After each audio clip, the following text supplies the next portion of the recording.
Hey everybody, this is Michaela here, coming right before our episode today to remind you that if you are not subscribed yet to Mindful Scrolling on Spotify, YouTube, or iTunes, that now is the time to do it. Don't you be listening and not subscribing. Be sure to like, subscribe, and please comment. Be a part of the conversation. Yes, don't be that person. Just hit the button. It doesn't cost you anything. You can do it. Not a thing. Not a thing. All right, now on to today's episode.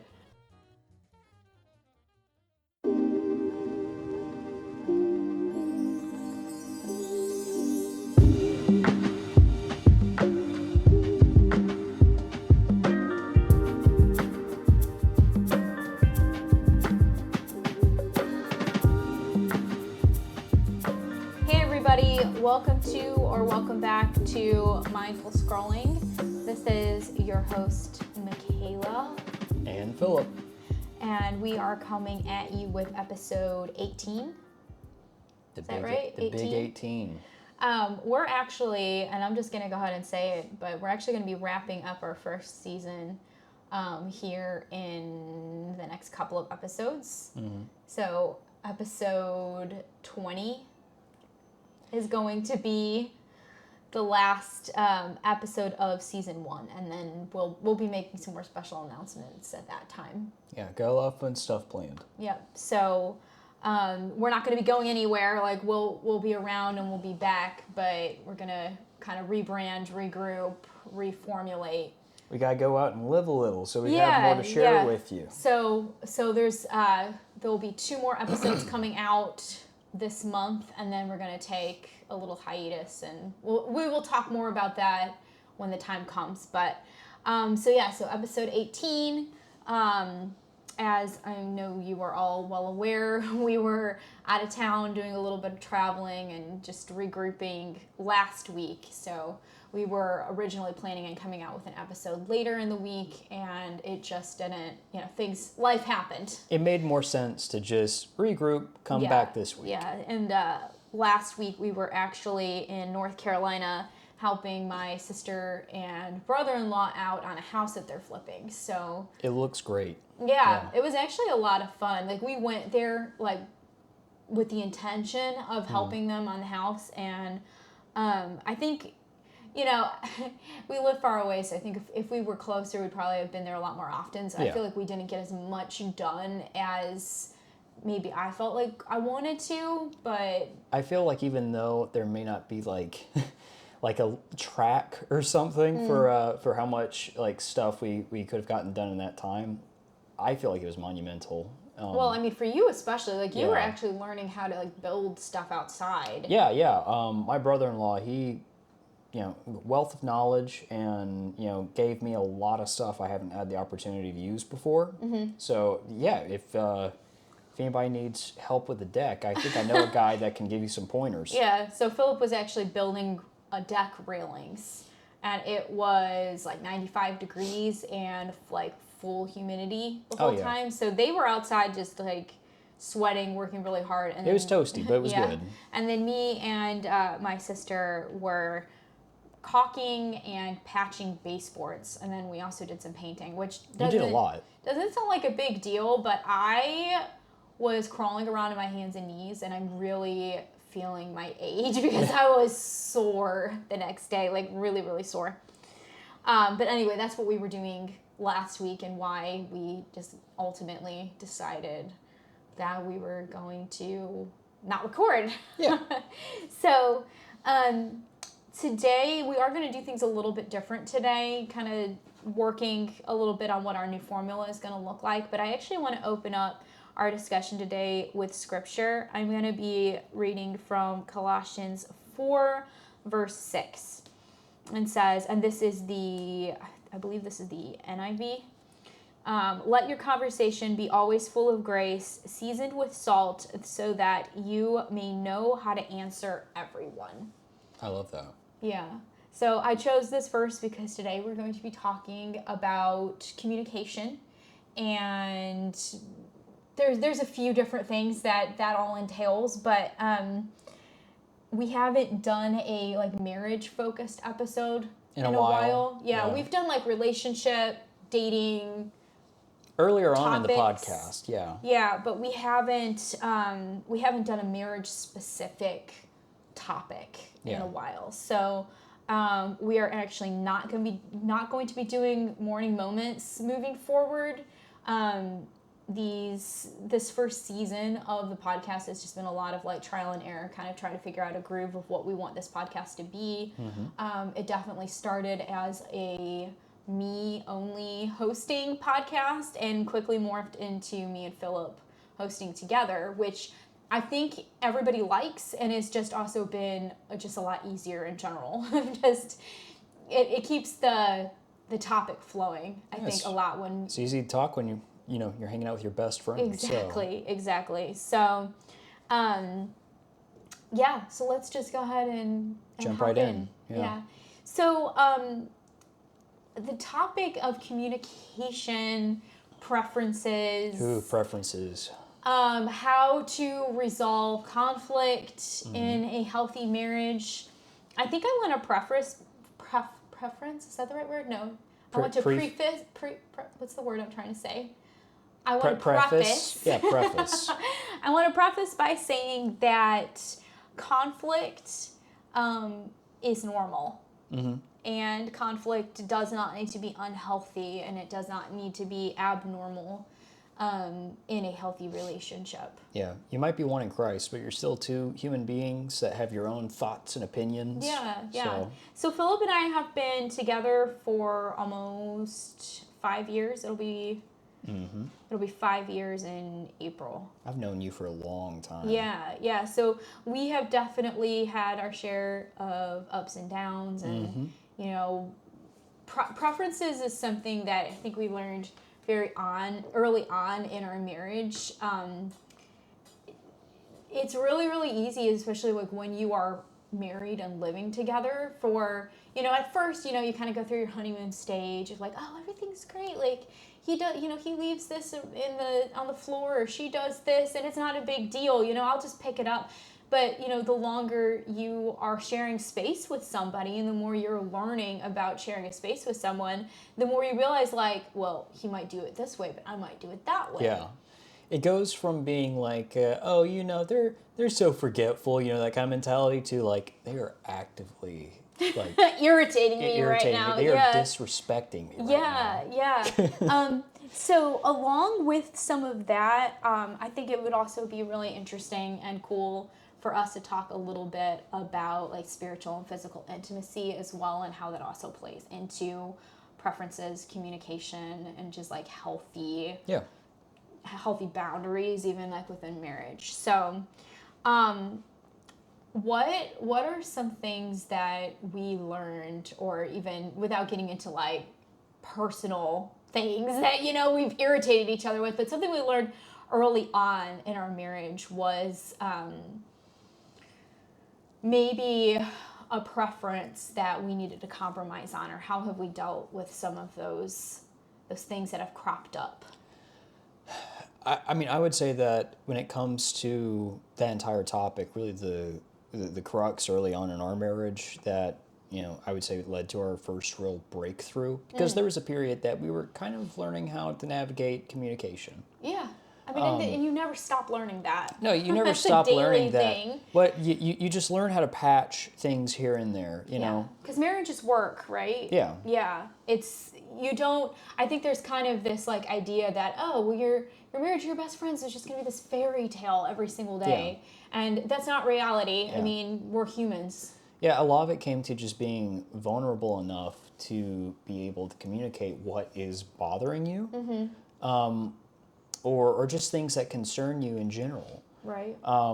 Because you can't really have, I think, you can't have full grace on someone if you don't understand what they're going through. Otherwise, you're just making excuses for behavior that maybe you don't agree with. Right.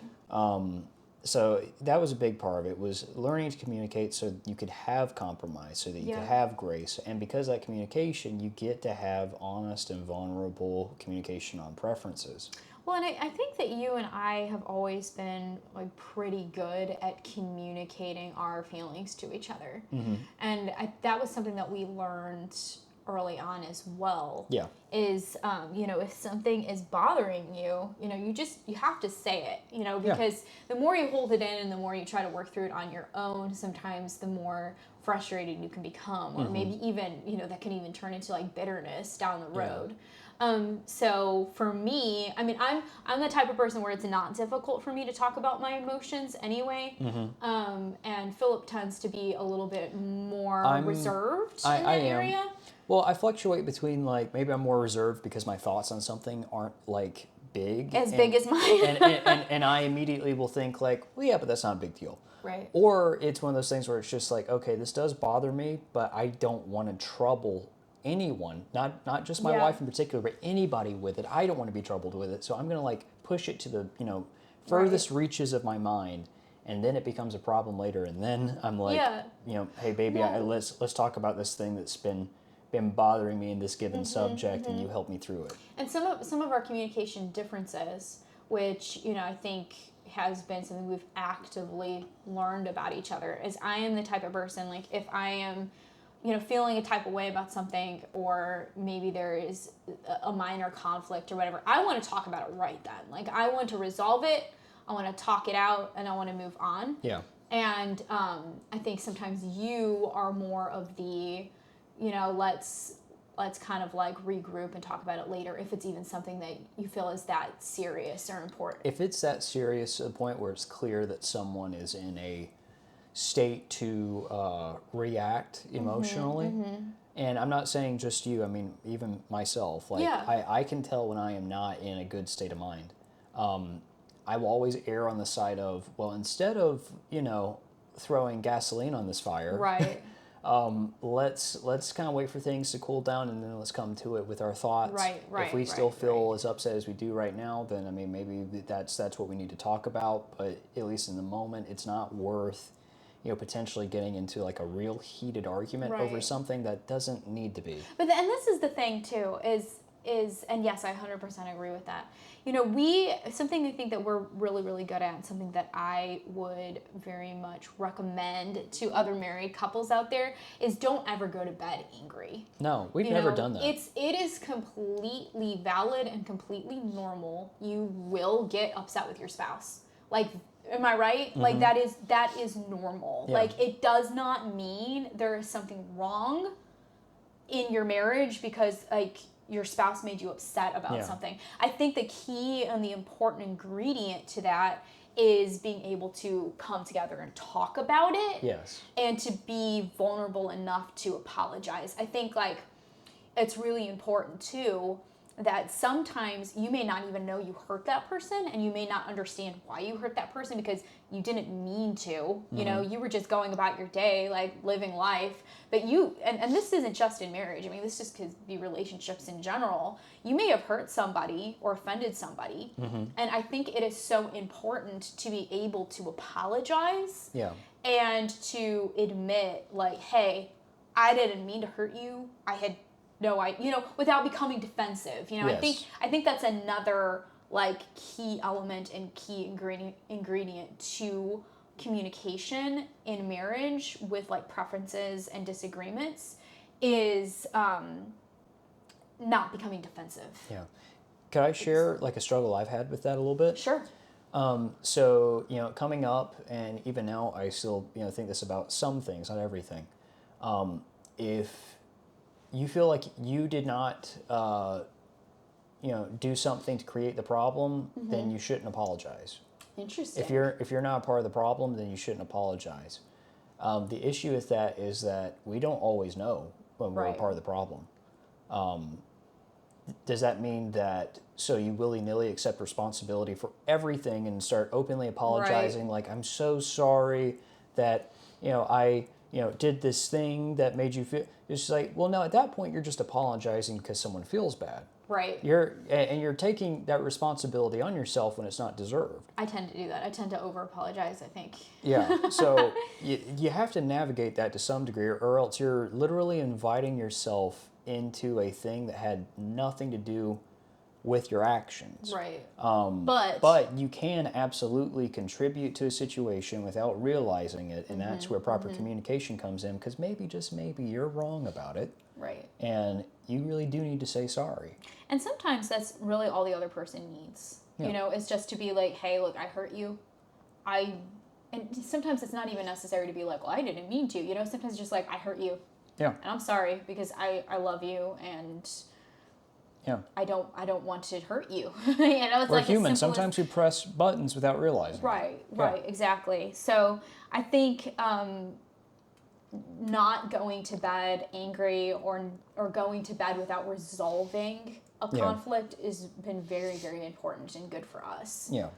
And I would say that goes and that extends to all relationships. All relationships. All relationships. So Philip and I, little backstory on us, I guess, real quick. We actually like saved sex for marriage. Mm-hmm. So I think this kind of all ties together at the end of the day. It is a preference. It's a preference, but it's also, I mean, I believe it's biblical as well. You know? Oh, no, it's a biblical thing, yeah. But because of that, I think we were able to really cultivate a friendship and an emotional intimacy that helped us to understand how to communicate to each other's emotional needs first. Yeah. Before physical or sexual ones. Yeah, you didn't become my best friend because I find you very, very attractive. Right, even though we do. Yeah, no. Like, that was definitely a component. It certainly helps. But it was so much more deeper than that. Yeah, and it's definitely, I mean, obviously physical attraction is a component, but I think that social norms will dictate that, you know, you need to be with somebody for like several years and, you know, try them out physically or try out multiple partners physically to find out if you're a good fit with someone, or that you even need to live with somebody for like years to see if you're a good fit with them. And really at the end of the day, I think it comes down to like, do you care about that person? Yeah. Is that person like, can you be around them 24/7 and still enjoy their company? I feel like a part of that is kind of like the flip side of FOMO. Because you're afraid of missing out on the best relationship possible. So I have to jump in the deep end with this person to know that I can get that result. Well, and I think it also creates this idea of like you're never going to find that perfect sexual partner. No, well, also too, like if you're a young person in the world, your view of sex is skewed anyway. True. Yeah. Well, I mean, think about like any like Hollywood like rom-com or like any Hollywood love story, you know? I would say anything on TV. Anything on TV, really. It's always this idea of like, well, something was lacking. It always goes back to sex, right? It's always like, well, we stopped having sex or something was lacking. I wasn't feeling turned on whenever I was with the same person for 20 years or whatever it was. And that tends to be, like, even in something as innocent as, like, a Hallmark movie, they may not be talking about sex, you know? But that's still kind of, like, the underlying, like, there was something wrong in the intimate side of the relationship. And because of that, they were just not meant to be together. Yeah. Which I guarantee you, if there is something wrong with your intimacy, it's because more than likely you're not making time for it. Yeah, you're not making time. You're probably not communicating about how to best serve that person. Right. Maybe it goes to some other thing, because there's definitely been times, and you know, stop me if maybe I'm getting a little too close to the sun here. No, go ahead. But times where intimacy, you know, you can convince yourself that everything is A-okay, but then you just kind of realize, no, I'm not actually where I need to be for this right now, and it's because I got this other thing on my mind. Yeah, and it is completely okay to communicate. You should communicate that with your partner. Absolutely. You should be very, very open with your partner first if you're not in the mood.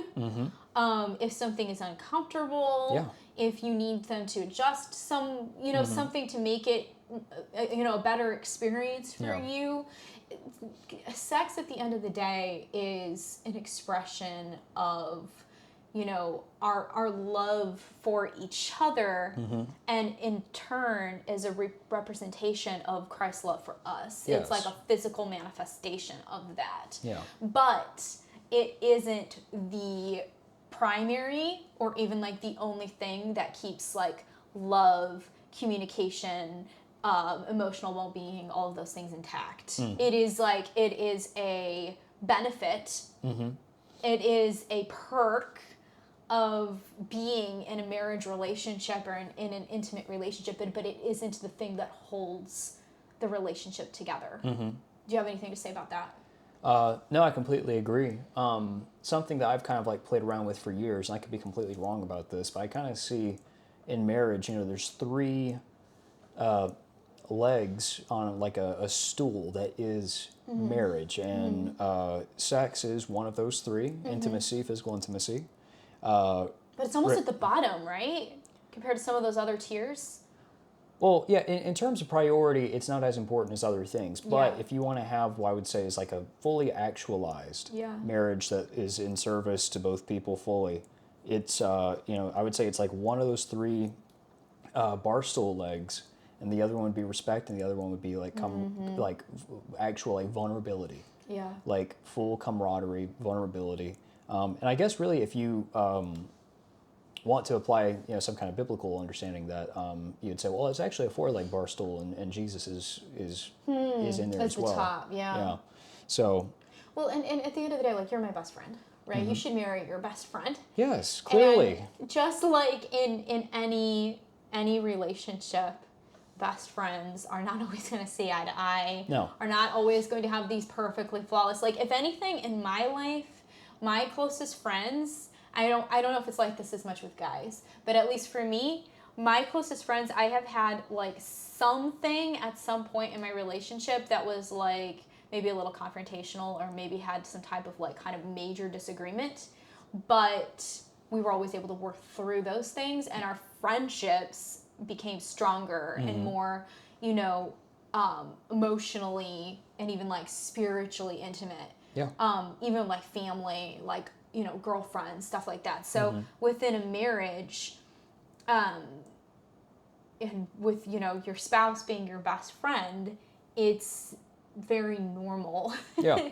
Very normal to have disagreements or to have preferences in one thing or the other. Yeah. I mean, and going back to like, physical intimacy, I mean, there's times where you're in the mood and I'm not. Yeah. Where there's times where I'm in the mood and you're not. And let's just break that down really quick. Okay. Let's break down kind of let's role play kind of how that goes. Let's say that I'm into it but you're not. Right. Okay. So what do?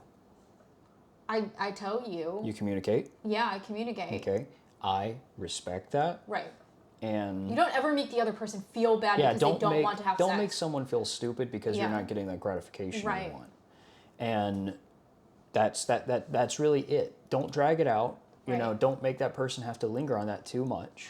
However, the feeling of wanting to perform well is definitely real, and that's... Performance anxiety is a real thing, and that from my experience, communication is still key in that. Still key, because that doesn't mean that there is like something off. No. It's very, I think it's very normal, especially for people that waited. Yeah. To want to give your partner the best experience possible, and to perform in a way that is serving to them. Yeah.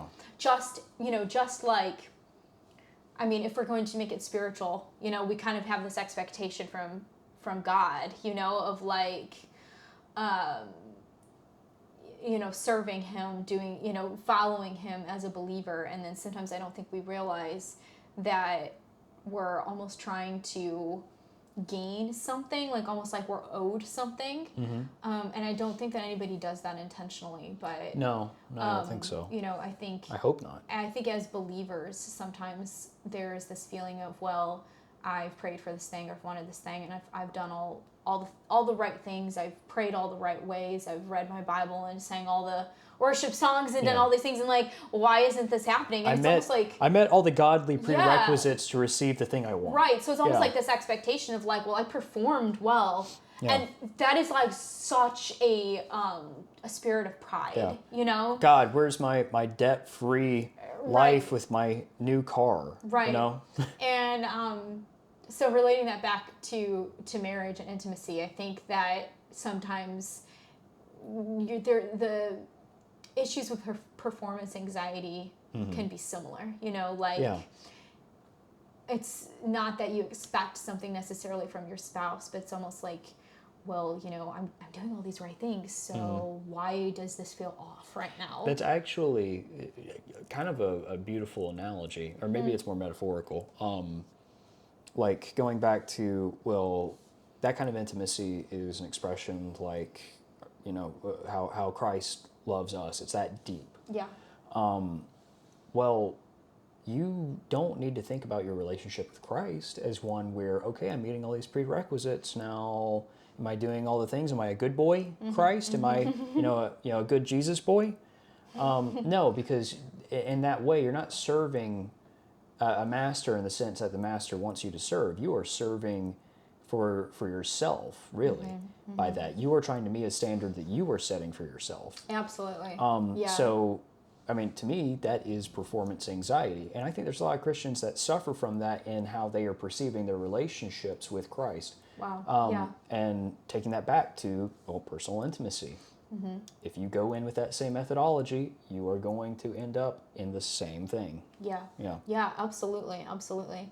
And I would say, you know, I'm curious to know, because this is a judgment-free place here. I'm not going to say like, well, if you didn't wait till marriage, then you did it wrong. Yeah. But I'm curious, like I would be really interested in hearing from other people who maybe have had a different experience than us and maybe didn't wait or had, you know, sexual partners before marriage, and like what that has looked like or translated in, you know, do you know what I'm trying to say? Like Yeah. in communication, in, you know, emotional intimacy, you Yeah. know, it's a frame of reference. definitely. Yeah. I mean, perhaps this is something that I should cut out what I'm about to say, but before marriage, you know, there were things that I had partaken in, Right. but I didn't come out of that thinking, oh, I am better for having done this thing. Right. I'm more equipped in the world. I can go into the world and know this is how I want to do things. Right.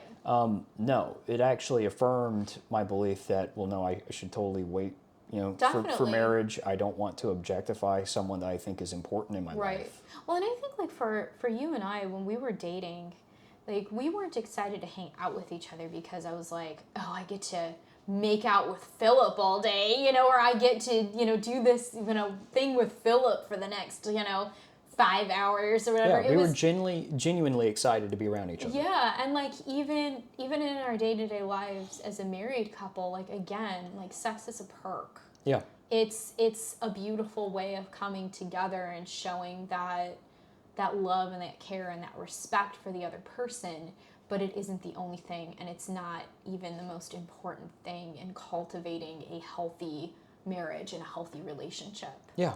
Yeah. So one thing that I'm going to be a little vulnerable for a minute that Philip is really good at is, you know, reassuring me when, you know, I get worried about different things in the week and the day in our life, and he's very good, and this is how he communicates so beautifully to my emotions and my spirit, and just always having grace on those things. Like I've talked before on the podcast about like having OCD and anxiety and different things like that. And I don't say that to make that like who I am as a person or like, oh, this is my whole personality, but it's a facet of something that I deal with. Yeah. And Philip communicates very beautifully to me in those moments, and just letting me know how much he cares. And I just think that's, you know, very special. So I kind of wanted to throw that out there. But Well, thank you. I'm always happy to be in service. yeah. So I mean, I think this is a topic that we could probably talk about for hours. Yep, for sure. Yeah. Yeah. What are a few like key principles that we can leave listeners with about communication Yeah. specifically? And preferences. I would say that, all of that, the key of it does not start until you are either humble enough within yourself or vulnerable enough to start talking. Yeah. Start talking. Talk. If we kind of came up with a roadblock a few days ago, realizing that we hadn't been fully communicating. yeah, as well we as haven't been normally fully do. communicating. And finally talking about it, being like, oh wait, that really? Yeah, I didn't know that. Yeah, it's like, oh yeah. And actually there's a lot of times that if you just make yourself open to talk, before you know it, you find things about yourself, that you didn't realize. that you didn't realize. Right, Maybe for sure. there are things that have been bothering you that you haven't allowed to like manifest in a healthy way because you weren't acknowledging it, or maybe you needed someone to talk to. And Yeah. I'm not saying, oh well, marriage is just therapy. No, but It's a healthy communication component in of it. marriage can be therapeutic. Definitely. So be vulnerable and humble yourself if you feel like maybe there's something that's kind of on the emotional back burner that you don't feel is necessary Really to talk good. about. Yeah, and I would say preferences. So it could be something really stupid. Like, well, it's never stupid, because if it's something that's bothering you, then obviously it's something that needs to be addressed. But it could be something that feels very small, like somebody. And this tends to be something that we run into a little bit without giving too many examples, but like one of us wanting to leave the house at a certain time, and maybe somebody else not necessarily like being out the door right when, I wonder who that could be. not right when it's like, well, we're leaving at 3:30, and then it's like 3:45, and then somebody's like, okay, this keeps happening. I think that that's a really interesting kind of thing to grapple with a little bit, because those are definitely preferences that where compromise is a huge thing. Yeah, But because compromise goes both ways. if that thing bothers you without actually being able to talk about it, you can't make the compromise that leads to both of you But getting that's what you also where want. grace comes with compromise as well, Yes. because you can compromise and be like, all right, I'm going to try to get out the door right at 3:30, and then it could be 3:35, and the other person's like, you said 3:30. So then it's like, where does that grace come in? Because that person may have not done it perfectly, but they're trying. They're making an effort. Yes. Trying. Yeah. And it's like, what do we do with that then? Do we turn that into like, well, I'm going to be upset with you for the rest of the day because you were 5 minutes late? Or is it going to be like, okay, you can tell your spouse or your partner, like, that was better, but I need you just for me, try to do it 5 minutes earlier next time, you know? And then, and just having that open. Yeah. It's just an open door to like constantly working on meeting each other's needs. Absolutely. At the end of the day. There's one more thing I want to say, and I guess maybe this is more for any of the male listeners, which is unfortunately not a greater population on this podcast. We're gonna work on that with the next season. I am a husband on this podcast, right. so I'm going to share some knowledge with you guys. Do okay. it. It is your job in your household, yes, to be an authority, but that does not mean that everything has to be your way. If something matters enough to you, explain it. See if the other person agrees or rationalizes, and go from there. We are not the complete and total end-all be-all. You are a leader, not a dictator. Yeah. And a part of that responsibility is being able to communicate as honestly as possible with your partner if you do see any kind of problems, whether on your part or on their part. And God just gave me our topic for next week by you saying that. Can't wait. We are going, the second part of this I just made this a little 2-part series just right now. Oh, good. The second part of this is going to be talking about biblical submission. Ah, yes. And I think that's a super, and it shouldn't be, but it's a super controversial topic. Very. amongst Christians and non-Christians. You guys love those episodes. And it's something that I think goes hand in hand with everything that we just spoke about today. And, you know, what biblical submission looks like, not just from a woman, but also a man. Yeah, and how that plays into those roles of authority, communication, all these things that we just talked about. So I'm excited. Thank you, Jesus. I haven't known what to talk about. He just literally gave that to me. So you just saw that in real time, guys. That's really cool. So any closing remarks? Just treat people fairly and respectfully. Yeah. And apologize, guys. Apologize. Be vulnerable. Be open. Be humble. It goes a long way. I think so many marriages end and so many people fall apart because they're just unwilling to admit that maybe they could be wrong. Yeah.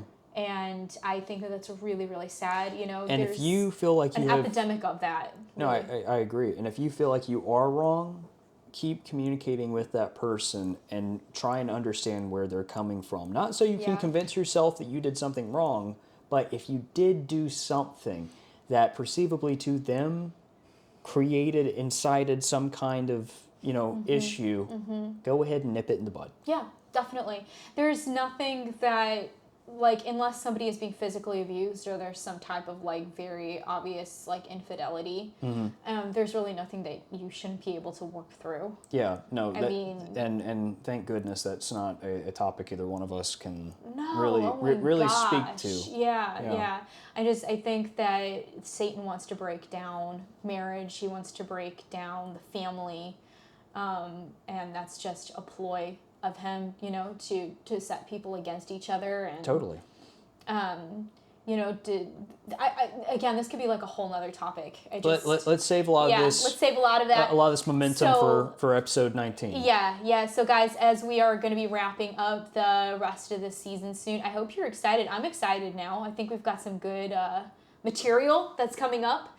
And as always, please give us a like on Spotify, YouTube, and subscribe if you're listening and you haven't subscribed yet. That is so important, guys. We want this podcast to reach many, many more people because it, like I said, it's been a work in progress, but I feel that we have a word that can be spoken for somebody out there. So the algorithm likes it a whole lot if you hit that subscribe button. So please and we also like it too. Yeah, no, absolutely. And please also share and comment. Yes. Interaction is always appreciated. We want to talk to you guys. We want to know what you think about a topic. We want to open up a community here, Make this something where you're not just listening and learning from us, but that we're also learning from you. Exactly. So where are you guys? Be a part of the conversation. Yeah. Say hello and we'll jump right in. I'll shout you out. How about that? All right, so that's going to be it for today, and we will see you next week. Alrighty. Bye, guys. Love you guys. Bye.